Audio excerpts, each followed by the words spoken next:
Perkenalkan, nama saya Nina Iya Tania berperangin-angin dengan NIM 240906106 dari Prodi Ilmu Politik dengan mata kuliah Politik dan Hukum. Di sini saya akan menjelaskan tentang demokrasi, HAM, dan civil society. Sebelumnya, pasti kita semua udah nggak asing yang namanya HAM, yaitu hak asasi manusia. Dalam konteks kehidupan berbangsa dan bernegara, konsep demokrasi, hak asasi manusia, dan civil society merupakan pilar penting yang menentukan kualitas interaksi sosial dan sistem pemerintahan.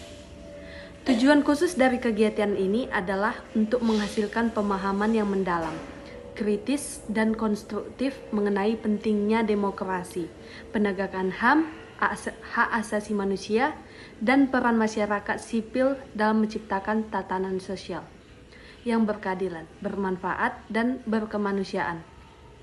Demokrasi, hak asasi manusia, dan civil society merupakan tiga konsep fundamental yang saling terkait erat dalam pembangunan sistem ketatanegaraan yang berkeadilan dan bermartabat. Demokrasi Pancasila tidak sekedar dipahami sebagai mekanisme prosedural pergantian kepemimpinan, melainkan filosofi hidup berbangsa yang menunjung tinggi kedaulatan rakyat berdasarkan nilai-nilai luhur Pancasila. Dengan demikian, demokrasi, HAM, dan civil society bukan sekedar konsep teoritis, melainkan praksis kehidupan bermasyarakat yang menuntut komitmen berkelanjutan dari setiap komponen bangsa untuk mewujudkan cita-cita kemanusiaan yang berkeadilan dan bermartabat. Jadi, kesimpulannya, hakikat demokrasi tercermin dalam prinsip-prinsip utama, yakni penyelesaian konflik secara damai, pergantian kepemimpinan yang teratur, pembatasan penggunaan kekerasan, pengakuan keberagaman, penegakan keadilan, dan jaminan kebebasan dalam sistem demokrasi. Demokrasi bukanlah produk instan yang dapat ditiru begitu saja, melainkan proses pembelajaran berkelanjutan yang membutuhkan kesadaran kritis dan transformasi nilai-nilai secara berkelanjutan. Hak asasi manusia atau HAM menjadi landasan penting dalam menjamin martabat setiap individu.